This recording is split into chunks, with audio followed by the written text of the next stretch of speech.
While our overall crime rate has decreased by 72% in 2023, mostly due to property crimes and social disorder, violent crimes continue to increase, and in particular the level of violence within a call, as Superintendent McIntyre will show you.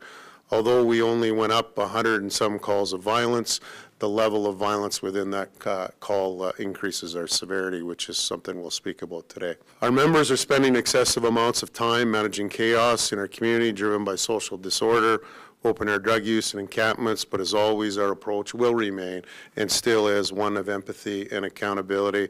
And we'll also talk about some of the positive signs that we're seeing in 2024 as a result so far.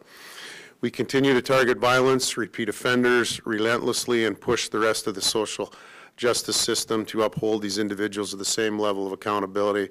There are violent people who belong in jail, and should not be on our streets, and we should not be afraid to say that. One thing that we are very mindful of and very keenly focused on as well is that though we've had a significant drop in the rate of crime in Edmonton, that we're monitoring the fact that we've had an increase in the severity of crime.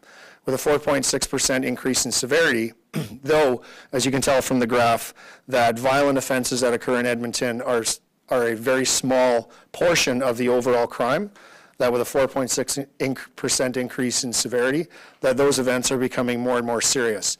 And we see that the severity increases when we start compounding the fact when weapons become present or involved in a violent crime, that also increases the severity of that event. Moving on to the total number of incidents, the total number of criminal incidents has decreased. Not unlike the crime rate, 7.2% reduction in the crimes. However, we also have a 6.6% increase of those criminal incidents being violence, and that's where we're focusing in 2024 in relation to our guns and gang strategy, in relation to our crime plan, is we're going to be dialing into the locations that are really high in acuity for violence. We're going to be focusing on offenders who commit frequent acts of violence, who recidivate in relation to violent offenses, presence and use of weapons, and that is going to become our focus in our driving actions in 2024.